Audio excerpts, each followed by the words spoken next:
എൻ്റെ ഫാമിലി, എൻ്റെ വീട്ടിലുള്ള ആരും എൻ്റെ ഫുട്ബോൾ സത്യത്തിൽ ടി വിയിലാണെന്നുണ്ടെങ്കിലും ഗ്രൗണ്ടിലാണെന്ന് വന്നിട്ട് ഇതുവരെ കണ്ടിട്ടില്ല. മാനേജ്മെൻറ്റുകൾ മലയാളി പ്ലേയേഴ്സിന് അത്ര ഇമ്പോർട്ടൻസ് കേരളത്തിൽ കൊടുക്കുന്നുണ്ട് എന്ന് എനിക്ക് തോന്നുന്നില്ല. ടാലൻറ്റുകളുണ്ട്, പക്ഷേ അവരെ കൊണ്ടു നടക്കാനുള്ള ഇൻഫ്രാസ്ട്രക്ചർ ഇല്ല കേരളത്തിൽ എന്ന് ഞാൻ അടിച്ചു വിശ്വസിക്കുന്ന ഒരാളാണ് സത്യത്തിൽ. ഞാൻ യങ്സ്റ്റേഴ്സിനോട് എപ്പോഴും പറയും, ബെഗ് ചെയ്യാതെ ഫുട്ബോൾ കളിക്കണം എന്നുള്ളതാണ്.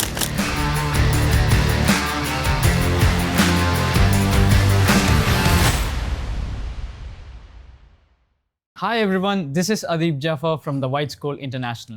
And this is Haya Muhajir from the White School International. And today we have a very special guest with us, Mr.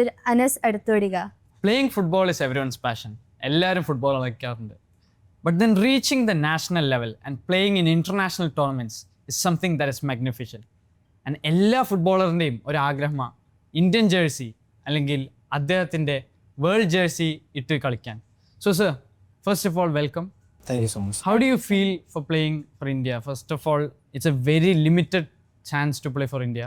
അങ്ങനെ പ്രോ ലെവലിലേക്ക് എത്തിക്കാൻ വളരെ ഹാർഡാണ്. And how did you feel making it in the top stage? First of all, എൻ്റെ ഒരു സ്കൂളിന് വേണ്ടിയിട്ട്, അതും ഒരു CBSE സ്കൂളിന് വേണ്ടിയിട്ട്, എസ്പെഷ്യലി വൈറ്റ് സ്കൂളിന് വേണ്ടിയിട്ട്, അതും എൻ്റെ നാട്ടിലുള്ള സ്കൂളിന് വേണ്ടിയിട്ട് ഇങ്ങനെ ഇൻ്റർവ്യൂ വരാൻ പറ്റിയതിൽ ഒരുപാട് സന്തോഷം. പ്രൗഡ് മൊമെൻ്റാണ് എന്നെ സംബന്ധിച്ചിടത്തോളം. കാരണം പക്ഷേ ഫുട്ബോൾ പ്ലെയർ നോർമൽ പേഴ്സണിൽ നിന്നും ഒരു ഇൻ്റർനാഷണൽ പ്ലെയറായി വന്നു. അതിലുപരി ഇങ്ങനെ ഇത് എന്നെ സംബന്ധിച്ചിടത്തോളം അച്ചീവ്മെൻറ്റുകൾ എന്ന് പറയാം.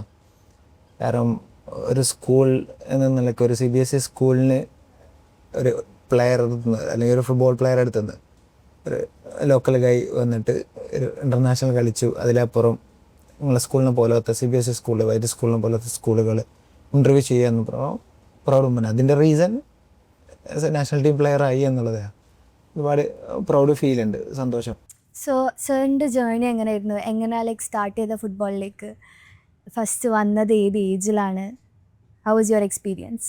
സത്യം പറയുകയാണെന്നുണ്ടെങ്കിൽ ഞാൻ വളരെ ലേറ്റായിട്ടാണ് ഫുട്ബോൾ കളിച്ചത്. എൻ്റെ 10th സ്റ്റാൻഡേർഡിൽ നിന്നാണ് ഞാൻ ഫുട്ബോൾ കളിച്ചത്. ഞാൻ വളരെ ലേറ്റായിട്ടാണ് ഞാൻ ഇൻ്റർനാഷണൽ ടീമിനെ റെപ്രസെൻറ്റ് ചെയ്തത്. 30 ഏജിലാണ് ഞാൻ ടീമിന് വേണ്ടിയിട്ട് റെപ്രസെൻറ്റ് ചെയ്തത്. സോ ഒന്നും ആർക്കും ലേറ്റ് അല്ല എന്ന് വേണമെങ്കിൽ പറയാം. ഏർലി ടൈമിൽ നാഷണൽ ടീം കളിക്കണം എന്നൊന്നുമില്ല. ഒരു പ്ലെയറെ നമ്മളെ ക്വാളിറ്റി കാണിക്കണം, അല്ലെങ്കിൽ നമ്മളെ അച്ചീവ്മെൻറ്റുകൾക്ക് എത്ര ആയാലും നമുക്ക് വെയിറ്റ് ചെയ്യാം, ഹാർഡ് വർക്ക് ചെയ്യാം. സോ 30 ഏജിലാണ് എന്നുണ്ടെങ്കിൽ നമുക്ക് നാഷണൽ ടീം റെപ്രസെൻ്റ് ചെയ്യാം. നാഷണൽ ടീം എന്നതിലല്ല, ഈവൻ നമ്മൾ എഡ്യൂക്കേഷനിലായാലും എനിക്ക് തോന്നുന്നു ഫെയിലിയർ ആയിരിക്കും ഒരു പക്ഷേ ഡെയിലി നമുക്ക് ഒരിക്കലും അച്ചീവ് ചെയ്യാൻ പറ്റില്ല. പക്ഷേ ഒരു ടൈം കഴിഞ്ഞാൽ നമുക്ക് അച്ചീവ് ചെയ്യാൻ പറ്റും. സർ, നമ്മുടെ പാഷൻ ഫോളോ ചെയ്യുമ്പോൾ ഇറ്റ്സ് നെവർ എ ഫെയിലിയർ എന്നാണ് സർ ഉദ്ദേശിക്കുന്നത്. അതേപോലെ nowadays we've seen like international സ്റ്റേജിലാണെങ്കിലും 16-17 ഇയേഴ്സിലാണ് ഓരോരുത്തർ ഇൻ്റർനാഷണൽ ഡെബ്യൂ വയ്ക്കണത്. അപ്പോൾ ഡു യു തിങ്ക് ലൈക്ക് ഈ ഒരു ചെറിയ ജനറേഷന് ആ ഒരു പ്രഷർ വരുന്നുണ്ടെന്ന്, that you have to reach that age gap? പഴയ പോലെയല്ല, ഇപ്പം ഒരുപാട് ക്വാളിറ്റി പ്ലേയേഴ്സ്. ഇപ്പം എസ്പെഷ്യലി ആഫ്റ്റർ കൊറോണ എനിക്ക് മേ ബി എൻ്റെ കൺസേൺ ആണ്, എനിക്ക് ഫീൽ ചെയ്തതെന്താ വെച്ചാൽ ഒരുപാട് ആളുകൾ ഈ സ്പോർട്സ് ആക്ടിവിറ്റിയിലേക്ക് കൂടുതൽ ആഫ്റ്റർ കൊറോണൻ്റെ ശേഷം മക്കളെ ഇറക്കാൻ തുടങ്ങി. ഈവൻ മാതാപിതാക്കൾ പോലും ജിമ്മിന് വരാൻ തുടങ്ങി. സോ കുട്ടികളെ ഈ സ്പോർട്സ് ആക്ടിവിറ്റീസൊക്കെ കൂടുതൽ കൊണ്ടുവരാൻ പറ്റി. അതിൽ നമുക്ക് ഒരുപാട് ടാലൻ്റുള്ള കുട്ടികളെ, യങ് ടാലൻ്റുള്ള കുട്ടികളെ കണ്ടെത്താൻ പറ്റി. എല്ലാവരും പുറത്തേക്ക് ഇറങ്ങുന്നു, എല്ലാവർക്കും പിന്നെ അവസരം മീൻസ് ടർഫ് ഉണ്ട്. ഈവൻ മഡിൽ കളിക്കാൻ ഇഷ്ടമില്ലാത്ത കുട്ടികൾക്ക് ടർഫിന് എല്ലാവരും അതിൻ്റെ അറ്റ്മോസ്ഫിയർ അല്ലെങ്കിൽ അങ്ങനത്തെ ഒരു ബേസിക് ആയിട്ടുള്ള സംഗതികൾ എല്ലാം കൊണ്ടുവരുന്ന ഒരു ജനറേഷനായി മാറി. അല്ലെങ്കിൽ ഒരുപാട് അക്കാഡമീസ് നമ്മളെ കേരളത്തിലുണ്ട്. എവറി പഞ്ചായത്തുകളിൽ അക്കാഡമികളുണ്ട്. സോ എനിക്ക് തോന്നുന്നില്ല ടാലൻറ്റുകൾ ഒരിക്കലും നമുക്ക് നഷ്ടപ്പെടില്ല. പക്ഷേ പ്രഷർ എന്തായാലും ഉണ്ടാകും. കാരണം എല്ലാ പൊസിഷനിലും ലോട്ട് ഓഫ് പ്ലേയേഴ്സ്, ടാലൻ്റുള്ള ടോപ്പ് പ്ലേയേഴ്സ് ഉണ്ട്. ഇപ്പോൾ പഴയ പോലെയല്ല, വളരെ ചുരുക്കമായിരിക്കും പ്ലേയേഴ്സിനെ കണ്ടെത്താൻ പറ്റുള്ളൂ. പക്ഷെ ഇപ്പോൾ ഒരുപാട് പ്ലാറ്റ്ഫോമുകളിലുണ്ട്. ഇന്നത്തെ കാലത്ത് നമ്മൾ എടുത്ത് നോക്കുമ്പോൾ ഇന്നിപ്പോൾ ചെറിയ കുട്ടികൾക്ക് പോലും positions, attacking types, possession games, managers, ഇപ്പോൾ നമ്മുടെ കാലത്ത് നോക്കുമ്പോൾ കുറച്ച് മുന്നേ നോക്കിയാൽ പോലും എല്ലാവർക്കും ബോൾ കയ്യിൽ കിട്ടുക, ഗോളിലേക്ക് ഓടാ, അടിക്കുക. ഇന്നങ്ങനെയല്ല. ഇന്ന് നമ്മൾ റീൽസിൽ പോലും കാണുകയാണെങ്കിൽ ഇന്ത്യത്തെ പല സ്ഥലങ്ങളിൽ പൊസഷൻ ഗെയിം കളിച്ച് ഗോൾ അടിക്കുന്ന കുട്ടികളെ കാണാറുണ്ട്. പക്ഷേ പ്രോ ലെവലിൽ എത്തുമ്പോൾ why isn't India performing much? സാറിന് തോന്നുന്നത് അത് അക്കാഡമിക്കൽ സ്ട്രെസ് ഉള്ള കാരണമാണോ അതോ വേറെ എന്തായിരിക്കും? അങ്ങനെ പറയാം. എൻ്റെ എക്സ്പീരിയൻസ് വെച്ചിട്ട് എനിക്ക് ഫീൽ ചെയ്തത് എന്താ വെച്ചാൽ, നമ്മളെ ബേസിക് സാധനങ്ങൾ യൂറോപ്യൻ കൺട്രിയിലൊക്കെ അല്ലെങ്കിൽ ഏഷ്യയിൽ തന്നെ ഈവൻ ജപ്പാൻ, കൊറിയ ഒക്കെ എടുത്ത് നോക്കുകയാണെന്നുണ്ടെങ്കിൽ 8 ഇയറിൽ അല്ലെങ്കിൽ 7 ഇയറിലൊക്കെ ബേസിക് സാധനങ്ങൾ പഠിപ്പിച്ചു കൊടുക്കും. ഞാൻ കളിച്ച ടൈമിൽ എനിക്ക് തോന്നുന്നു ഞാൻ ബേസിക് ആയിട്ടുള്ള സാധനങ്ങൾ ഇതിങ്ങനെയൊക്കെ ചെയ്യണം എന്നുള്ളത് പഠിച്ചതും ഞാൻ എൻ്റെ പ്രൊഫഷണൽ കരിയർ സ്റ്റാർട്ട് ചെയ്യുമ്പോഴാണ്. ഈവൻ 19 ഏജിലാണ് ഞാൻ ഇതൊക്കെയാണ് ഇതിൻ്റെ ബേസിക് സാധനങ്ങൾ എന്ന് പഠിക്കുന്നത്. പക്ഷേ യൂറോപ്പ് നമ്മളെപ്പോഴും ഒരു 10 വർഷം ബാക്കിലാണ് എന്നുള്ളതാണ് ഞാൻ എക്സ്പീരിയൻസ് ചെയ്തത്. മേ ബി ഞാൻ റോങ് ആയിരിക്കാം, പക്ഷേ അങ്ങനെയാണ് എനിക്ക് ഫീൽ ചെയ്തത്. പക്ഷേ ആദ്യ മുൻകാലങ്ങളിലൊക്കെ ഈ ഫുട്ബോൾ മാത്രം എന്ന് ഉണ്ടായിരുന്നുള്ളൂ. പക്ഷേ ഇപ്പോഴത്തെ ജനറേഷനിൽ എനിക്ക് തോന്നുന്നു ഫുട്ബോളിന് കൂടെ എഡ്യൂക്കേഷൻ കൂടെ ഇമ്പോർട്ടൻ്റ് കൊടുക്കുന്ന സ്പോർട്സാണ് കൂടുതൽ വരുന്നത്. ടാലൻറ്റുകൾ ഒരിക്കലും നഷ്ടപ്പെടുന്നില്ല. നമ്മൾ കോഴിക്കോട്, മലപ്പുറം ഈ മലബാർ ഏരിയയിൽ ഫുട്ബോൾ കളിക്കാത്ത ബോയ്സ് എന്ന് പറയുന്നത് വളരെ കുറവാണ്. പക്ഷേ ഈ ഫുട്ബോൾ ഒരു പ്രൊഫഷനായിട്ട് പെർസ്യൂ ചെയ്യുന്ന ആൾക്കാരും ട്രെയിൻ ചെയ്യുന്ന ആൾക്കാരും വളരെ കുറവാണ്. അപ്പോൾ അതിനെക്കുറിച്ച് സാറിന് എന്താ പറയാനുള്ളത്? നോർമലി ഞാൻ ഇങ്ങനത്തെ ഇൻ്റർവ്യൂകളൊക്കെ എൻ്റെത് എപ്പോഴും ഒരു കോൺട്രവേഴ്ഷ്യൽ ആയിട്ടാണ് ആക്ച്വലി വരാറുള്ളത്. ഞാൻ എൻ്റെ വോയിസും എൻ്റെ കാര്യങ്ങളും ഞാൻ ഡയറക്റ്റ് പറയുന്നതുകൊണ്ടാവാറ്. പക്ഷേ അതിനുള്ളൊരു ഗ്രൗണ്ടുകൾ ഉണ്ടോ എന്ന് ചോദിച്ചാൽ യെസ് ഉണ്ട്. പക്ഷേ ഒരു ഇൻ്റർനാഷണൽ സ്റ്റേഡിയം സ്റ്റിൽ കേരളത്തിനില്ല എന്ന് വേണമെന്നുണ്ടെങ്കിൽ എനിക്ക് പറയാം. എല്ലാം നമുക്ക് ക്രിക്കറ്റ് സ്റ്റേഡിയം മാത്രമേ ഉള്ളൂ. ഈവൻ നമ്മൾ സ്റ്റേഡിയം ഉണ്ട് എന്നുണ്ടെങ്കിലും അതെല്ലാം ഒരു ഒന്നെങ്കിൽ നിങ്ങൾ ഏത് സ്റ്റേഡിയം എടുക്കുകയാണെന്നുണ്ടെങ്കിൽ നിങ്ങൾക്ക് കാണാൻ പറ്റും. ഈവൻ കല്ലൂർ സ്റ്റേഡിയം നോക്കുകയാണെങ്കിലും കോഴിക്കോട് സ്റ്റേഡിയം നോക്കുകയാണെങ്കിലും അത് നമ്മൾ സ്പോർട്സിന് എന്നതിലുപരി നമുക്കൊരു ഇൻകം അല്ലെങ്കിൽ ഒരു ഷോപ്പുകൾക്ക് വേണ്ടിയിട്ട് മാത്രം പ്ലാൻ ചെയ്യാം. അല്ലാതെ എനിക്ക് തോന്നുന്നില്ല പേര് കൊണ്ട് മാത്രം നമ്മൾ പിന്നെ ഭയങ്കര സ്പോർട്സിന് കേരളത്തിലെ മക്കയാണ് അതാണ് എന്നൊക്കെ പറയുന്നത് എന്നല്ലാതെ അത്ര വലിയൊരു ഫ്യൂച്ചറുകൾ ഉണ്ട്, ടാലൻറ്റുകളുണ്ട്. പക്ഷേ അവരെ കൊണ്ട് നടക്കാനുള്ള ബേസിക് ആയിട്ടുള്ള അല്ലെങ്കിൽ നല്ലൊരു ഇൻഫ്രാസ്ട്രക്ചർ ഇല്ല കേരളത്തിൽ എന്ന് ഞാൻ അടിച്ചു വിശ്വസിക്കുന്ന ഒരാളാണ് സത്യത്തിൽ. നമുക്ക് എല്ലാവർക്കും അറിയുന്ന ഒരു കാര്യമാണ് സാറ് കേരള ബ്ലാസ്റ്റേഴ്സിന് കളിച്ചിട്ടുണ്ടെന്ന്. സോ ഈ കേരള ബ്ലാസ്റ്റേഴ്സിന് തന്നെ ഈ ലോകത്ത് തന്നെ one of the strongest fan bases ഉണ്ട്. സോ മഞ്ഞപ്പടൻ്റെ മുമ്പ് കളിക്കാൻ എങ്ങനെ ആ ഒരു എക്സ്പീരിയൻസ്? കൂടെ കളിച്ചിട്ടുണ്ട്, അഗെയിൻസ്റ്റും കളിച്ചിട്ടുണ്ട്. ഡിഫറെൻറ്റ് എക്സ്പീരിയൻസ് ആണ് ഫുട്ബോൾ പ്ലെയർ എന്നുള്ള നിലയ്ക്ക്. അഗെയിൻസ്റ്റ് കളിക്കുമ്പം സത്യം പറയുകയാണെന്നുണ്ടെങ്കിൽ ചലഞ്ചിങ് ആണ്. എൻ്റെ പ്രൊഫഷനാണ്. ഇപ്പോൾ നിങ്ങൾ വർക്ക് ചെയ്യുകയാണെന്നുണ്ടെങ്കിൽ അത് നിങ്ങളെ ജോലിയായിരിക്കും. നിങ്ങൾ തീർച്ചയായിട്ടും ആരെ മുന്നിലാണെന്നുണ്ടെങ്കിൽ നിങ്ങളെ വർക്ക് ചെയ്ത് കാണിക്കണം. സോ എന്നെ സംബന്ധിച്ചിടത്തോളം ആസ് എ ഫുട്ബോളർ ന്യൂ ചലഞ്ചാണ് അന്ന് ഉണ്ടായിരുന്നത്. അത് തീർച്ചയായിട്ടും നമ്മൾ ഫൈറ്റ് ചെയ്യുക എന്നതായിരുന്നു. ടീമിൽ കളിക്കുക എന്നത് എന്നെ സംബന്ധിച്ചിടത്തോളം വലിയൊരു അംബീഷനായിരുന്നു. ബ്ലാസ്റ്റേഴ്സിന് കളിക്കണം. ഞാൻ കേരളത്തിന് എനിക്ക് തോന്നുന്നു ഈ ഗോകുലം ബ്ലാസ്റ്റേഴ്സ് മാത്രം എൻ്റെ 17 വർഷത്തിൽ ആകെ 2 വർഷം മാത്രം കേരളത്തിൽ കളിച്ചിട്ടുള്ളൂ. ലാസ്റ്റ് ഞാൻ റിട്ടയർ ചെയ്ത് മലപ്പുറം FC എന്ന ക്ലബ്ബിൽ നിന്നാണ്. പക്ഷേ വളരെ റയറായിട്ട് മാത്രമേ ഞാൻ കേരളത്തിൽ കളിച്ചിട്ടുള്ളൂ. ഇഷ്ടമാണോ എന്ന് ചോദിച്ചാൽ യെസ്, ബ്ലാസ്റ്റേഴ്സ് ഒരുപാട് ഇഷ്ടമാണ്. പക്ഷേ ഞാൻ അഗെയിൻസ്റ്റ് അല്ല. പക്ഷേ മാനേജ്മെൻറ്റുകൾ മലയാളി പ്ലേയേഴ്സിന് അത്ര ഇമ്പോർട്ടൻസ് കേരളത്തിൽ കൊടുക്കുന്നുണ്ട് എന്ന് എനിക്ക് തോന്നുന്നില്ല. കാരണം ഇമ്പോർട്ടൻസ് മേ ബി അതിൻ്റെ മാനേജ്മെൻറ്റുകൾ കേരളത്തിലുള്ള ആളുകളായിരിക്കില്ല. കേരളത്തിൻ്റെ പിന്നെ ഫീലിങ്സ് അത് നമുക്ക് ക്രിക്കറ്റിലും കാണാം. അതെ. അപ്പം അവർക്ക് മലയാളികളെ ഫീലിങ്സ് ഒരു പക്ഷേ അറിയാത്തത് കൊണ്ടായിരിക്കാം എല്ലാ മലയാളി പ്ലേയേഴ്സും പിന്നെ ബ്ലാസ്റ്റേഴ്സിൽ നിന്ന് പോകുമ്പോഴൊക്കെ എവിടെ പോകുമ്പോഴാണെങ്കിലും ചാമ്പ്യൻഷിപ്പ് എന്തായാലും അടിച്ചിട്ടുണ്ട്. ഞാൻ ബ്ലാസ്റ്റേഴ്സിൽ നിന്ന് 3 ഇയർ കോൺട്രാക്റ്റ് ഉണ്ടായിരുന്നു. പക്ഷെ 1 ഇയർ കോൺട്രാക്റ്റിൻ്റെ ശേഷം ഞാൻ ടെർമിനേറ്റ് ചെയ്തിട്ടാണ് അത്ലറ്റിക്കോ പോയത്, കൊൽക്കട്ട പോയത്. പക്ഷെ എനിക്കും വന്ന് ISL ചാമ്പ്യൻഷിപ്പ് അടിക്കാൻ സാധിച്ചു. ഈവൻ റീസെൻ്റ്ലി സഹലിന് അടിക്കാൻ സാധിച്ചു. ആഷിഖ് എന്ന മലയാളി പ്ലെയർക്ക് ചാമ്പ്യൻഷിപ്പ് അടിക്കാൻ. പക്ഷേ മലയാളി പ്ലെയർ കേരളത്തിൽ കളിക്കുമ്പോൾ പ്രത്യേക ഒരു ഊർജ്ജം ഉണ്ടാവും.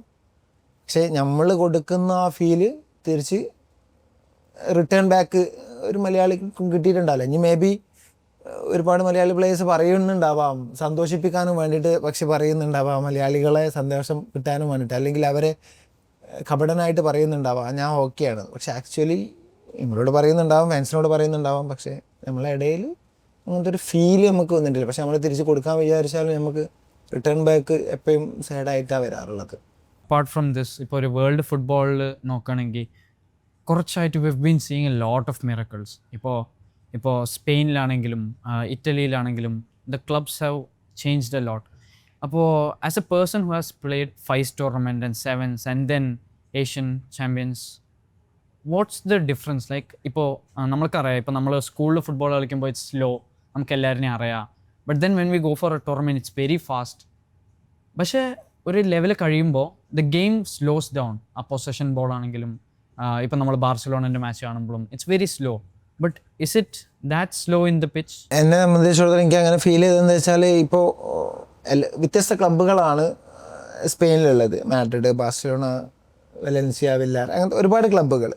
പക്ഷേ അവരൊക്കെ അക്കാഡമിക് അല്ലെങ്കിൽ അവരെ രാഷ്ട്രത്തിൻ്റെ അവരെല്ലാവരും അവരെ അസോസിയേഷനുകൾ നമ്മുടെ രാഷ്ട്രത്തിൻ്റെ ഗെയിം സ്റ്റൈല്, ഗെയിം പ്ലാന് ഇങ്ങനെ ആയിരിക്കണം എന്നതിൽ സ്ട്രിക്റ്റ്ലി അവർ അങ്ങനെ പറയുന്നുണ്ട്. എല്ലാ അക്കാഡമിയിലും ഭയങ്കര ഫോക്കസ്ഡ് ആണ് അവർ.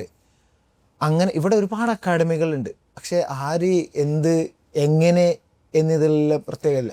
എൻ്റെ ഇഷ്ടം കൊണ്ട് ഒരുപാട് പിള്ളേരെ ട്രെയിൻ ചെയ്യിപ്പിക്കുന്നു. സിസ്റ്റം എങ്ങനെയാണ് എല്ലാവർക്കും താല്പര്യമുണ്ട് എങ്ങനെ ചെയ്യണം. പക്ഷെ ഒരു ടൈം കഴിഞ്ഞ് കാണുന്നുണ്ടെങ്കിൽ ചില കോച്ചസ് മേലെ അടിക്കാൻ പറയുന്നു, ചില കോച്ചസ് വിത്ത് ബോൾ യൂസ് ചെയ്യാൻ പറയുന്നു. സോ ഇപ്പോൾ ഞാൻ ഇന്ത്യ അക്കാഡമി ഞാൻ പൊസിഷൻ ഗെയിം കളിക്കണം എന്ന് പറയുന്നു, മറ്റേ അക്കാഡമി ഡയറക്റ്റ് ഫുട്ബോൾ കളിക്കുന്നു. പക്ഷേ ഈ കുട്ടികൾ 10 വയസ്സ് കഴിഞ്ഞിട്ടാണെങ്കിൽ 2 ടീമിലുള്ള ആളുകളും ഒരു ക്ലബ്ബിൽ പോകുമ്പം രണ്ടും ഡിഫറെൻറ്റ് തോട്ട്സ് ആയിരിക്കും, ഡിഫറെൻറ്റ് ഗെയിം സ്റ്റൈലായിരിക്കും. പക്ഷെ ആക്ച്വലി ഒരു പ്ലാൻ ഇല്ല എന്നത് തീർച്ചയായിട്ടും സത്യമാണ്. ഒരുപാട് വർക്ക് ചെയ്യേണ്ടതുണ്ട് ഇതിന് നമുക്ക് സ്റ്റേഡിയങ്ങൾ ആവശ്യമുണ്ട്, ഇൻ്റർനാഷണൽ സ്റ്റേഡിയങ്ങൾ ആവശ്യമുണ്ട്.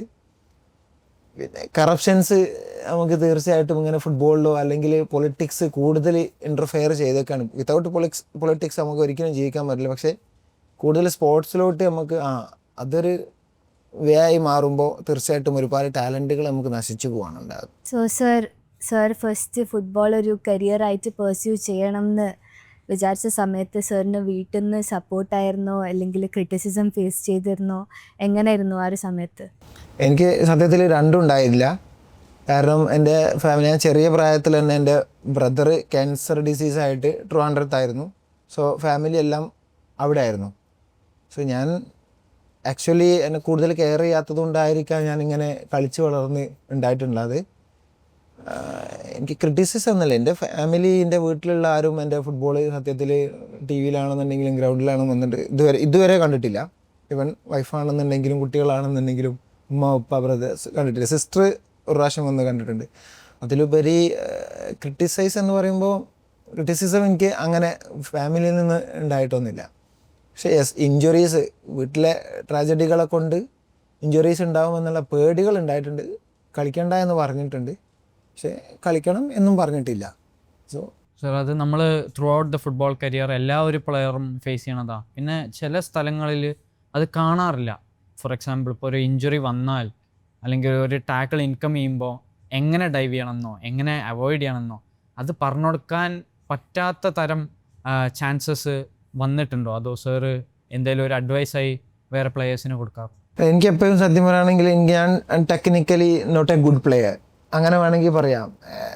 ആക്ച്വലി എൻ്റെ ഒരുപാട് ഞാൻ ക്വാളിറ്റി എന്നതിൽ ഉപരി എൻ്റേത് എനിക്ക് തോന്നുന്നത് ഞാൻ ഫിസിക്കൽ ഗെയിമാണ്. ഞാൻ ഫൈറ്റ് ചെയ്യും എൻ്റെ സ്പോർട്ടിന് വേണ്ടിയിട്ട്, എപ്പോഴും എൻ്റെ പൊസിഷന് വേണ്ടിയിട്ട് ഞാൻ എപ്പോഴും ഫൈറ്റ് ചെയ്യാറുണ്ട്. ടെക്നിക്കൽ പ്ലെയർ എന്ന് പറയുമ്പോൾ ഞാൻ 50% ഉണ്ടെങ്കിൽ 90% എന്നെക്കാളും നല്ല ടെക്നിക്കൽ എബിലിറ്റി ഉള്ള പ്ലെയർ ഉണ്ട്. പക്ഷേ ഇവർ വർക്ക് ചെയ്യാൻ ചിലപ്പോൾ ഒരു പക്ഷേ താല്പര്യമില്ലാത്തത് കൊണ്ടായിരിക്കാം ക്ലബ്ബുകളിൽ എത്താത്തത് എന്ന് പലപ്പോഴും എനിക്ക് തോന്നാറുണ്ട് പല പ്ലെയേഴ്സിനെയും ഞാൻ നാട്ടിൽ കാണുമ്പോൾ. കാരണം ടോപ്പ് ടാലൻ്റുള്ള പ്ലെയേഴ്സ് ഒരുപാട് 7s പ്ലാറ്റ്ഫോമിലും 5s പ്ലാറ്റ്ഫോമിലൊക്കെ ഞാൻ കാണാറുണ്ട്. എന്തുകൊണ്ട് ഇവർ എത്തുന്നില്ല എന്ന് സ്വയം ചോദിച്ച ടൈമുകളുണ്ട്. മേ ബി അവർക്ക് ആഗ്രഹമില്ല, അല്ലെങ്കിൽ ഒരു സൈഡിൽ ഇവിടെ ഇരിക്കുക എന്ന് പറയുമ്പം അവിടെ നിന്ന് ഇരിക്കാനുള്ളൊരു പേഷ്യൻസ് ഇല്ല എന്ന് വേണമെങ്കിൽ പറയാം. പ്രൊഫഷണൽ കരിയർ കംപ്ലീറ്റ്ലി ഡിഫറെൻറ്റ് പ്ലാറ്റ്ഫോമാണ്. അത് ഒരു ലോങ് ടേം പ്രൊജക്റ്റായിട്ട് തന്നെ നിൽക്കണം. ഒരു പക്ഷേ ചാൻസ് കിട്ടില്ല, 1-2 ഇയർ ചാൻസ് കിട്ടാത്ത ഒരുപാട് പ്ലേയേഴ്സും പേഷ്യൻസായിട്ട് നിൽക്കുന്നവരുണ്ട് ഫുട്ബോളിന് ഇഷ്ടപ്പെട്ടിട്ട്. ചില പ്ലേയേഴ്സ് നമുക്ക് ഇന്ന് തന്നെ ഞാൻ കളിപ്പിച്ചിട്ടില്ലെങ്കിൽ നാളെ ഞാൻ ഇവിടുന്ന് ചാടിയിട്ട് 7സിലോട്ട് പോകണമെന്ന് പറയുന്ന പ്ലേയേഴ്സും ഉണ്ട്. പേഷ്യൻസ് വേണം, ഹാർഡ് വർക്ക് ചെയ്യണം. ടാലൻറ്റ് മാത്രമല്ല, ചിലപ്പം ഗോഡ് ഗിഫ്റ്റഡ് ഉള്ള ഒരുപാട് ആളുകൾ നമ്മളെ കേരളത്തിലുണ്ട്. പക്ഷെ ഡിസിപ്ലിൻ ഇല്ലാത്ത ഒരുപാട് ആളുകളും ഉണ്ട്. പേഷ്യൻസ് എന്തായാലും വേണം, ഹാർഡ് വർക്കിംഗ് വേണം, എന്നാലേ നമുക്ക് പ്രൊഫഷണലായിട്ട് കളിക്കാൻ അതെപ്പോഴും അങ്ങനെയല്ലേ, നമ്മളൊരു കോച്ചിൻ്റെ ഡെസിഷൻ അക്സെപ്റ്റ് ചെയ്തിട്ട് ഇപ്പോൾ ബെഞ്ചിൽ വെയിറ്റ് ചെയ്യണമെങ്കിലും കളിക്കുകയാണെങ്കിലും അങ്ങനെയാണ്. സാറിന് ഇപ്പോൾ ഒരു പൊസിഷൻ വെച്ച് നോക്കുമ്പോൾ സാർ ഒരു സെൻറ്റർ ബാക്കാണ്. അപ്പോൾ ഇപ്പോൾ റീസെൻ്റ് ആയിട്ട് നമ്മൾ ഒരു സ്റ്റാറിനെ കണ്ടുകൊണ്ടിരിക്കുക, പൗ കുബാർസി 17 വയസ്സിൽ ചെയ്യുന്ന കണ്ടിട്ട് സാറിന് എന്താ തോന്നുന്നു?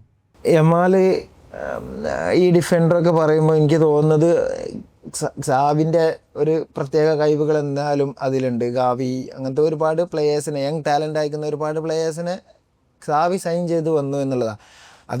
അവരെ യൂത്തിനെ, ബാഴ്സലോണ യൂത്ത് ഡെവലപ്മെൻറ്റ് എന്നുള്ള സാധനം മുതൽക്ക് അവരെ അതിൽ ഒരു കോൺഫിഡൻ്റ് ഉണ്ട്. അത്ര ഈസി അല്ല, കാരണം ബെസ്റ്റ് ടൂർണമെൻറ്റ് ചാമ്പ്യൻസ് ലീഗ് അല്ലെങ്കിൽ സ്പാനിഷ് ലീഗിലൊക്കെ 17 ഇയർ +2 പോയി കളിക്കുക എന്ന് പറയുമ്പം ബെസ്റ്റ് ടോപ്പ് ടാലൻ്റ് ഉണ്ടായിട്ട് തന്നെയാണ്. അതിലുപരി അവരെ കോച്ചസ് കൊടുക്കുന്ന കോൺഫിഡൻറ്റ്, ഒരു ബേസിക് ആയിട്ടുള്ള പഠിച്ച യങ് ആയിരിക്കും, 5-ാം വയസ്സിലും 6-ാം വയസ്സിലും 7-ാം വയസ്സിലും സ്റ്റാർട്ട് ചെയ്ത് വന്ന എക്സ്പീരിയൻസ്, പിന്നെ എല്ലാവരും ഒപ്പം കളിക്കുന്ന ആ ഫീല്, പിന്നെ അവരെ രാഷ്ട്രം അല്ലെങ്കിൽ ബാഴ്സലോണ കൊടുക്കുന്ന അവരെ കോൺഫിഡൻ്റ് ഉണ്ടല്ലോ, അത് എൻ്റയർലി ഡിഫറെൻ്റ് ആണ്. നമുക്ക് എന്നും ഒരുപോലെ ഒരു ഫാമിലിനെ പോലെയാണ് അവർ കഴിയുന്നത്, വളരുന്നത്. സോ അവർ നല്ല ജെല്ലിയായിരിക്കും. നമ്മളെപ്പോലെ നമ്മൾ പ്രാക്ടീസ് കഴിയുന്നു, വീട്ടിൽ പോകുന്നു, നമ്മളെ സറൗണ്ടിങ് നമ്മളെ ഫ്രണ്ട്സിൻ്റെ കൂടെ പോകുന്നു, പോകണ്ടെന്നല്ല, പക്ഷേ നമ്മൾ കമ്പാരിസൺ എന്തായാലും നമ്മൾ വേൾഡ് ഫുട്ബോളിലും നമ്മളെ ഫുട്ബോളിലും വെച്ചിട്ട് ടൈമുകൾ എടുക്കും. എന്തായാലും വരാൻ ആഗ്രഹിക്കുന്ന ആൾ തന്നെയാണ് ഞാനും, പക്ഷേ ടൈമുകൾ എടുക്കും. സർ ഒരുപാട് ഹാർഡ് വർക്ക് ചെയ്തിട്ടാണ് ഈ ഇൻ്റർനാഷണൽ ലെവലിൽ എത്തിയത്. അപ്പോൾ ഈ ഫസ്റ്റ് ടൈം ഇന്ത്യൻ നാഷണൽ ടീമിൻ്റെ ജേഴ്സി കിട്ടിയപ്പം എന്തായിരുന്നു സാറിൻ്റെ ഒരു അപ്പോഴത്തെ ഒരു സത്യം പറയാൻ ഡിഫറെൻറ്റ് ഫീലായിരുന്നു. എനിക്ക് തോന്നുന്ന ഒരു മാർച്ച് 22-ാം തീയതിയാണ് എൻ്റെ ഫസ്റ്റ് മാച്ച് മക്കാവ് പറഞ്ഞ രാഷ്ട്രത്തിനോട്. ഞാൻ 30-ാം വയസ്സിലാണ് നാഷണൽ ടീം റെപ്രസെൻ്റ് ചെയ്തത്. 24-ാം വയസ്സിൽ ഒരു കോളപ്പ് വന്നിരുന്നു, പക്ഷേ 40 ആളുകളെടുത്ത് വീണ്ടും അത് കോൾ വന്നില്ല. അപ്പോൾ ഒരുപാട് ടൈമിൻ്റെ ശേഷമാണ് അത്, സത്യം പറയുകയാണെന്നുണ്ടെങ്കിൽ അത് എക്സ്പ്രസ് ചെയ്യാൻ പറ്റാത്തൊരു ഫീലാണ്. നമ്മൾ നാഷണൽ ജേഴ്സി അത് പറയുമ്പോഴുള്ള ഫീലൊന്നും അല്ല, ശരിക്കും ആ ജേഴ്സി നമ്മൾ കാണുമ്പോൾ ഒരുപാട് പേർക്ക് നമ്മൾ ഫോട്ടോ എടുത്ത് അയച്ചു കൊടുക്കും, ഫ്ലാഗ് ഉണ്ടാവും നമ്മളെ ജേഴ്സിയിൽ. എൻ്റെ ഉള്ളിൽ അത് സത്യം പറയുകയാണെങ്കിൽ എക്സ്പ്രസ് ചെയ്യാൻ പറ്റാത്തൊരു സാധനമാണ്. അത് 22 ജേഴ്സി നമ്പർ ഞാൻ എടുക്കാനുള്ള റീസൺ എന്നേക്കുമായിട്ട് അത് ഓർമ്മിക്കണം, ആ ഡേറ്റ്, ആ ജേഴ്സി നമ്പർ പറഞ്ഞാൽ 22. അങ്ങനെ നാഷണൽ ടീമിൽ നമ്മൾ ചോദിക്കുന്ന ജേഴ്സി 22 ആരും ചോദിക്കൊന്നുമില്ല, പക്ഷെ ചോദിക്കുന്ന ജേഴ്സി ഞാൻ ചോദിച്ചതിൻ്റെ റീസൺ ഈ 22-ാം തീയതി അതിൻ്റെ ലേറ്റായിട്ട് ഞാൻ നാഷണൽ ടീം കളിച്ചു. ഇതിലും അപ്പുറം എനിക്ക് എപ്പോഴാണ് നമുക്ക് ഡ്രോപ്പ് ആകാമെന്ന് പറയാനില്ല. സോ അതിനോട് one of the best moment ആയിരുന്നു എൻ്റെ ലൈഫിൽ. അത് എക്സ്പ്ലെയിൻ ചെയ്യാത്തൊരു സാധനമാണ്, ചെയ്യാൻ പറ്റാത്തൊരു സാധനമാണ് അത്. സാർ ഇപ്പോൾ സാറിൻ്റെ ഇതിൽ your favourite team in club football? എനിക്ക് ആർസണലിൻ്റെ ഗെയിം ഇഷ്ടമാണ്, ആർസണൽ ഭയങ്കര. അതേമാതിരി സ്പെയിനിൽ ഞാൻ മാഡ്രിഡ് ഫാനാണ്. റൊണാൾഡോ അതുപോലെ തന്നെ റൊസാരിയോ ഇവരൊക്കെ, ബക്കാം അവരൊക്കെ കളിക്കുന്ന ടൈമിൽ മാഡ്രിഡ് ഒരു ഫാൻ ബോയ് ആയിരുന്നു ഞാൻ. പക്ഷേ റീസെൻ്റ്ലി എനിക്ക് ആർസണൽ ഭയങ്കര ശേഷം എനിക്ക് ആർസണലിനോട് പ്രത്യേക ഇഷ്ടമുണ്ടായിരുന്നു. പിന്നെ greatest player of all time in your opinion? Vidic പറഞ്ഞൊരു പ്ലെയറാണ്. എനിക്കൊരുപാട് ഭയങ്കര ടഫ് പ്ലെയറാണ്, സെർബിയൻ പ്ലെയറാണ്. ഞാൻ അവരെ 50 നമ്പറാണ് അവന് യൂസ് ചെയ്യാറുള്ളത്. അതിൻ്റെ റീസണാണ് ഞാൻ എൻ്റെ ജേഴ്സി നമ്പർ എപ്പോഴും 15 എന്ന നമ്പറുകൾ ഞാൻ യൂസ് ചെയ്യാറുള്ളത്. ഈവൻ ഇനി നെക്സ്റ്റ് 6th എന്തായാലും ഞാൻ മീറ്റ് ചെയ്യാനും കൂടെ പോവുകയാണ്. അവരെ UK പോകും എന്തായാലും. ഞാൻ അവരെ ലെജൻഡറി മാച്ച് ഉണ്ട്, മാഞ്ചസ്റ്റർ യുണൈറ്റഡ് ഓൾഡ് ട്രാഫോർഡിൽ. ലാസ്റ്റ് ഇയർ ഞാൻ പോയിട്ടുണ്ടായിരുന്നു അവിടെ. അപ്പോൾ ഈ വർഷം വിഡിച്ചുണ്ട് എന്ന് പറഞ്ഞപ്പം തീർച്ചയായിട്ടും ഞാൻ പോകാമെന്നുള്ള പ്ലാനിലാണ് നിൽക്കുന്നത്. സോ എൻ്റെ ഫേവറേറ്റ് പ്ലെയർ വിഡിച്ച്. സർ ഒരുപാട് ടീംസിന് വേണ്ടി കളിച്ചിട്ടുണ്ട്, ഒരുപാട് ക്ലബ്സിന് വേണ്ടിയിട്ട് കളിച്ചിട്ടുണ്ട്. So if you had a chance to play for കളിച്ച ക്ലബ്സിൽ ഒരു പ്രാവശ്യം കൂടിയും ഏത് ക്ലബിനെയാണ് ചൂസ് ചെയ്യുക? എൻ്റെ ഫസ്റ്റ് ക്ലബ്ബ് ഡൽഹി ഡൈനാമോസ് എന്ന ക്ലബ്ബാണ്. എൻ്റെ കരിയറിലെ ഒരു ബെസ്റ്റ് അച്ചീവ്മെൻ്റ് അതിലുള്ള അച്ചീവ്മെൻ്റ് എന്ന് പറഞ്ഞാൽ ട്രോഫി ചാമ്പ്യൻഷിപ്പ് എന്നതിലുപരി റോബർട്ടോ കാർലോസ് പറഞ്ഞ വേൾഡ് ഫുട്ബോളറുടെ കൂടെ, അയാളായിരുന്നു എൻ്റെ കോച്ച്, അവരെ കൂടെ ട്രെയിൻ ചെയ്യാൻ പറ്റി. ലിവർപൂളിലെ ജോൺ ആർണറിസെ, ചെൽസിയുടെ മലൂദ, ഇവരെ കൂടെ എനിക്ക് ട്രെയിൻ ചെയ്യാൻ പറ്റി എന്ന് പറയുമ്പോൾ തന്നെ എന്നെ സംബന്ധിച്ചിടത്തോളം one of the greatest achievement in my life എന്ന് പറയാം. സോ എനിക്ക് ഡൽഹി പറഞ്ഞ ക്ലബ്ബ് ആണ് ഞാൻ പ്രിഫർ ചെയ്യുന്നത് തീർച്ചയായിട്ടും. ഒരു യങ് ഫുട്ബോൾ ജനറേഷൻ ഇനിയും വരാൻ കിടക്കുന്നത്. അപ്പോൾ അതേപോലെ ഇപ്പോൾ യങ് ഏജിൽ തന്നെ പ്ലെയേഴ്സ് അച്ചീവ് ചെയ്യാം. അപ്പോൾ നമ്മളിപ്പോൾ നോക്കുമ്പോൾ സാറിൻ്റെ ഒരു ഇതിൽ ഒരു നല്ല അക്കാഡമി എന്ന് പറയുമ്പോൾ അതിൻ്റെ ബേസിക് നെസസിറ്റീസ് എന്തായിരിക്കും? ഞാൻ എൻ്റെ താല്പര്യപ്രകാരമാണ് പറയുന്നത്, പോസിബിൾ ആണോ എന്നറിയില്ല. ഈ അക്കാഡമിൻ്റെ കൂടെ എഡ്യൂക്കേഷനും കൂടെ കൊടുക്കുന്ന ഒരു അക്കാഡമി നമുക്ക് കൊണ്ടുവരാൻ നിർബന്ധം. തീർച്ചയായിട്ടും എനിക്ക് തോന്നുന്നു കേരളത്തിലെ ഇവിടുത്തെ പൊളിറ്റീഷ്യൻസ് വിചാരിച്ചാൽ നടക്കുന്ന സംഗതികളേ ഉള്ളൂ. നമുക്ക് ഒരു ഗവൺമെൻറ് റെസിഡൻഷ്യൽ അക്കാഡമി വെക്കുകയാണെന്നുണ്ടെങ്കിൽ ഒരുപാട് കുട്ടികൾക്ക് ഓപ്പർച്യൂണിറ്റി എന്തായാലും ഉണ്ടാകും. കാരണം ഈവൻ ഇഞ്ചുറി ആക്കുകയാണെന്നുണ്ടെങ്കിലും വളരെ ഈസി ആയിരിക്കും. കാരണം ഗവൺമെൻറ് മെഡിക്കൽ കോളേജുകളുണ്ട്, ഹോസ്പിറ്റലുകളുണ്ട്. സോ റിഹാബുകൾക്കും ഡോക്ടേഴ്സിനും ഈവൻ ഇഞ്ചുറി ആക്കുകയാണെങ്കിലൊക്കെ ഒരുപാട് ഹെൽപ്പ് ചെയ്യാനും പറ്റും. സോ നമുക്ക് സ്വന്തമായിട്ട് കേരളത്തിന് കാരണം ഒരുപാട് ഫുട്ബോളേഴ്സ് ജീവിച്ച് വളർന്ന് കളിച്ച സ്റ്റേറ്റ് എന്നതും കൊണ്ട് ഈവൻ നമ്മൾ പുറത്ത് പോകുമ്പോഴും കേരള സ്റ്റേറ്റിലുള്ള ഫുട്ബോളേഴ്സ് എന്ന് പറയുമ്പോൾ ഡിഫറെൻറ്റ് റെസ്പെക്റ്റ് ഉണ്ടാവാറുണ്ട് നമുക്ക്. കാരണം നമ്മളെ ഒരുപാട് ബിലീവ് ചെയ്യുന്നുണ്ട് മലയാളി പ്ലേയേഴ്സിനെ കോച്ചസ്. അവർ ചെയ്യുന്ന അത്ര ഫീലും കൂടി നമ്മൾ ഇങ്ങനെ പ്രത്യക്ഷത്തിൽ ഇങ്ങനെ കാണുമ്പോൾ നമുക്ക് കിട്ടുക എന്നല്ലാതെ ഒരു ഇൻസൈഡ് ഫീലായിട്ട് നമുക്ക് ഒന്നും നോർമലി നമുക്ക് വേണ്ടത് ഗ്രൗണ്ടുകളും അല്ലെങ്കിൽ നമുക്ക് നല്ല അക്കാഡമികളൊക്കെയാണ്. ഒരുപാട് അക്കാഡമികളുണ്ട്, പക്ഷേ ഗവൺമെൻറ് തീർച്ചയായിട്ടും ഒരു നല്ല അക്കാഡമികൾ, ഒരു സോക്കർ അക്കാഡമി സ്റ്റാർട്ട് ചെയ്യാം. സർ അതേപോലെ ഇപ്പോൾ സാറിൻ്റെ ടീംമേറ്റ്സിനെ കുറിച്ച് നമ്മൾ സംസാരിച്ചാൽ ഇപ്പോൾ ട്രെയിനിങ് സെഷൻസിലാണെങ്കിലും സാറ് ഫേസ് ചെയ്യാൻ ഇപ്പോൾ ഒരു സെൻട്രൽ ബാക്ക് എന്ന നിലയ്ക്ക് ഫേസ് ചെയ്യാൻ കുറച്ചൊരു പണിയുള്ള ഏതെങ്കിലും ഒരു ഫോർവേഡർ സാറിൻ്റെ കരിയറിൽ ആരാ? നമ്മൾ ട്രെയിനിങ്ങിൽ എന്തായാലും നമ്മളെ ടീമിൽ എപ്പോഴും നമ്മൾ ആഗ്രഹിക്കാറുള്ള ഡിഫിക്കൾട്ട് ഓപ്പോസിഷൻ്റെ കൂടെ നമ്മളെ അഗെയിൻസ്റ്റ് ആവണം എന്നുള്ളതാണ്. കാരണം നമുക്കത് എക്സ്പീരിയൻസ് ഉണ്ടാക്കുള്ളൂ. നമ്മൾ ചിലപ്പോൾ ഒരു പക്ഷേ ഫെയിലിയർ ആവാം. ഈവൻ എവറി ടേക്കിൽ നമുക്ക് ഫെയിലിയർ ആവാം. ഇന്ന് ഫെയിലിയർ ആവാം, നാളാവാം, മറ്റന്നാളാവാം. പക്ഷേ നമ്മൾ അതിന് മിസ്റ്റേക്സ് നമ്മൾ എന്തായാലും നമ്മൾ ലേൺ ചെയ്യും. ഞാനെപ്പോഴും എനിക്കിഷ്ടമാണ് ഈ നല്ല ഓപ്പോണൻ്റ് അഗെയിൻസ്റ്റ് കളിക്കാം. അതിൽ നമ്മൾ ടാക്ക് ചെയ്യുമ്പോൾ നമുക്ക് കോൺഫിഡൻറ്റ് കൂടെ ഉണ്ടാവുള്ളൂ. സാർ അങ്ങനെ ഏതെങ്കിലും ഒരു ഇൻഡിവിജ്വൽ? മലൂദ എന്നൊരു പ്ലെയർ ചെൽസിയിലൊക്കെ കളിച്ചു, വേൾഡ് കപ്പ് ഇവർക്കും വേണ്ടിയിട്ട് ഫ്രാൻസിന് വേണ്ടിയിട്ട് അടിച്ചു, ചാമ്പ്യൻസ് ലീഗ് വിന്നർ. അപ്പോൾ അവരെ കൂടെ അഗെയിൻസ്റ്റ് എപ്പോഴും അവരെ ഒപ്പണൻ്റ് ആവുക എന്ന് പറയുമ്പോൾ മൂപ്പര് സ്വാഭാവികമായിട്ടും നമ്മൾ ടാക്കിൾ ചെയ്യുമ്പോൾ ഇറിറ്റേറ്റ് ആവും. മൂപ്പറും ഭയങ്കര റോബോസ് ആയിരിക്കും, ഭയങ്കര ഫിസിക്കൽ ചലഞ്ച് തരും. അത് ഒരു പോസിറ്റീവായിട്ട് എടുക്കുകയാണെന്നുണ്ടെങ്കിൽ, ഭയമില്ലാതെ ഫിയർ ഇല്ലാതെ ഒരു പോസിറ്റീവായിട്ട് എടുക്കുകയാണെന്നുണ്ടെങ്കിൽ നമുക്ക് അച്ചീവ് ചെയ്യാമെന്ന് എപ്പോഴും ഫീൽ ഉണ്ടാവാറുണ്ട്. സോ നമുക്ക് പോകാനൊന്നുമില്ല, പക്ഷെ നമ്മൾ ടാക്കിൾ ചെയ്യുകയാണെന്നുണ്ടെങ്കിൽ അലുദിനെ ടാക്കിൾ ചെയ്ത് എന്നുള്ളൊരു ഫീൽ നമുക്ക് ഉണ്ടാവും. ഗെയിമിലും അല്ലെങ്കിൽ ടാക്കിളിങ്ങിലും നമുക്ക്, അല്ലെങ്കിൽ നമ്മളെ ഗെയിം സ്റ്റൈലിലൊക്കെ നമുക്ക് കോൺഫിഡൻറ്റ് വർദ്ധിക്കുകയുണ്ടാവുള്ളൂ. നമുക്ക് നല്ല ഓപ്പോണൻ്റ് അഗെയിൻസ്റ്റ് കളിക്കുമ്പോൾ നമ്മൾ ഫെയർ ഇല്ലാതെ നമ്മൾ കളിക്കണം എന്നുള്ളതാണ് എൻ്റെ ഒരു കാഴ്ചപ്പാട്. അതേപോലെ it's A special day today because ഇന്ന് രാത്രി 12:30 Inter Milan are facing PSG in the champions league final. So as a Barcelona fan, semi-finals was very hard for me. But then going through, we have an amazing season. ഇപ്പോൾ കുറേ ടാലൻസും കുറേ amazing പ്ലേയേഴ്സൊക്കെ കണ്ടുവന്നു. ഇപ്പോൾ Declan Rice ആണെങ്കിലും that controversial change മെഡ്രിഡും ആർസനലും. So tonight's game സാറിന് എന്താ പ്രഡിക്ഷൻ? ഇന്റർ മിലാൻ PSG-ൻ്റെ കൂടെ എന്നല്ല, ഇന്റർ മിലാൻ ജയിക്കുകയാണെന്നുണ്ടെങ്കിൽ, ഞാൻ അർജൻറ്റീന ഫാൻ അല്ല, പക്ഷേ ലൗട്ടാറ കിട്ടാൻ ചാൻസസ് കൂടുതലുണ്ട് എന്നുണ്ടെന്നുണ്ടെങ്കിൽ തീർച്ചയായിട്ടും ഒരു ചേഞ്ചസ് വേണം എന്നത് ആഗ്രഹിക്കുന്നുണ്ട്. ലൗട്ടാറ കിട്ടുകയാണെന്നുണ്ടെങ്കിൽ അത് അവനെ സംബന്ധിച്ചിടത്തോളം, ഫുട്ബോളറെ സംബന്ധിച്ചിടത്തോളം ഒരു അച്ചീവ്മെൻ്റ് ആയിരിക്കും. PSG അഗെയിൻസ്റ്റ് ഒന്നുമല്ല, ഞാൻ ആക്ച്വലി മാഡ്രിഡ് എപ്പോഴും ബെസ്റ്റ് ആയിട്ട് ചാമ്പ്യൻസ് ലീഗ് പെർഫോം ചെയ്യുന്ന ടീമാണ്. പക്ഷേ അവരില്ലാത്തതിൻ്റെ റീസൺ ആരായാലും ഓക്കെയാണ്. പക്ഷെ എന്തായാലും ഫ്രണ്ട്സും എല്ലാവരും ഇന്നത്തെ സ്കോർ പ്രഡിക്ഷൻ ഡിഫിക്കൽട്ടാണത്. പക്ഷേ ഈ ഇന്റർ മിലാൻ പറഞ്ഞ ക്ലബിനെ ഒരിക്കലും നമുക്കങ്ങനെ അണ്ടർ എസ്റ്റിമേറ്റ് ചെയ്യാൻ പറ്റാത്തൊരു ക്ലബ്ബാണ്. എപ്പോഴും ഏത് ടൈമിലും നമ്മൾ പെർഫോമൻസ് വൈസ് നോക്കുകയാണെന്നെങ്കിൽ സംതിങ് ഡിഫറെൻ്റ് ആയിട്ട് നമ്മൾക്ക് കാണുമ്പം ഈവൻ ഓൺ ദ പേപ്പർ പോലും നമുക്ക് അത്ര അൺഎക്സ്പെക്റ്റഡ് പ്ലേയേഴ്സാണ് വരുന്നത്. പക്ഷേ എല്ലാവരും ഒരേപോലെ പിന്നെ വർക്ക് ചെയ്യുന്ന പ്ലേയേഴ്സ്, ഈവൻ ലാസ്റ്റ് മിനിറ്റുകളൊക്കെ ഡിഫൻഡർ അടിച്ച ഗോളുകൾ. അപ്പോൾ നമുക്ക് എക്സ്പെക്റ്റേഷൻ സത്യമായി പറയാൻ പറ്റില്ല എത്രയാണ് സ്കോർ. എന്നാലും ഇന്റർ മിലാൻ 2-1 എന്ന് പറയാം. ഓക്കെ സർ, സോ ഇപ്പോൾ ഈ കാലത്ത് കുറേ യങ്സ്റ്റേഴ്സിന് ഫുട്ബോൾ ഒരു കരിയറായിട്ട് പെർസ്യൂ ചെയ്യണമെന്ന് ആഗ്രഹമുണ്ട്. സോ അവരോടൊക്കെ എന്ത് സാറിന് എന്താ പറയാനുള്ളത്?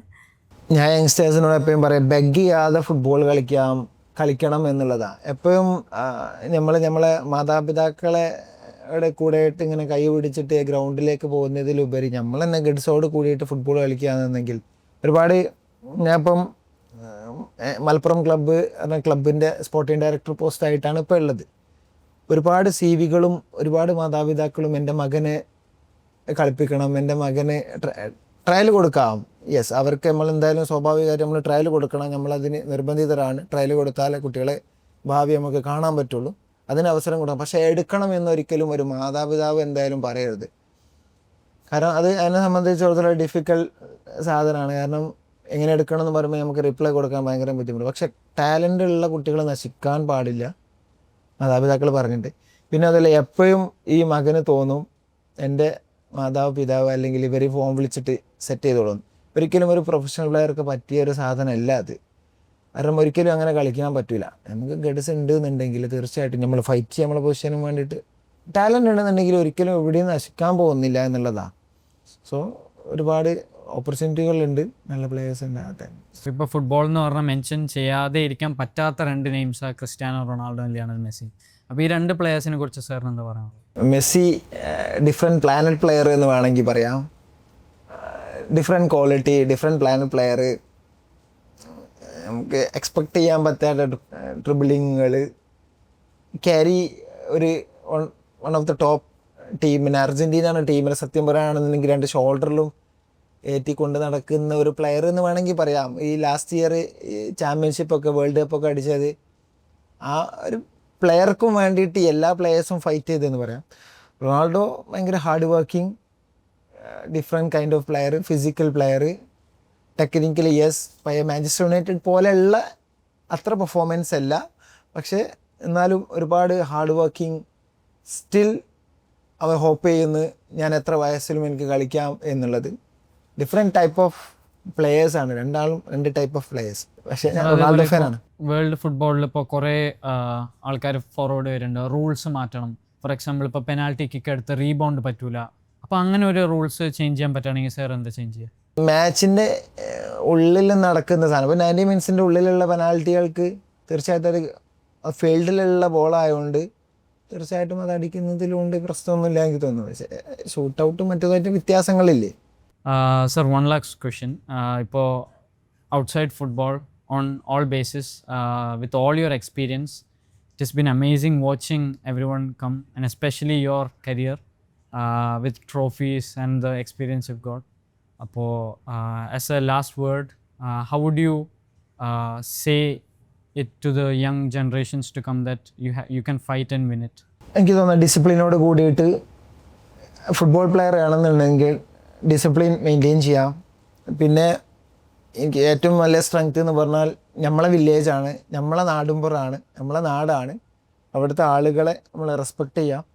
അവർ തരുന്ന കോൺഫിഡൻറ്റുകളും അവർ തരുന്ന ബഹുമാനങ്ങളും അവർ തരുന്ന നമ്മളെ ഹെൽപ്പും ആയിരിക്കും നമ്മളെ അച്ചീവ് ചെയ്യാൻ പറ്റും. നമുക്ക് ഒരുപാട് സംഗതികൾ അച്ചീവ് ചെയ്യാൻ പറ്റും. നമ്മളെ നാടായിരിക്കും നമ്മളെ ഏറ്റവും വലിയൊരു സപ്പോർട്ട്.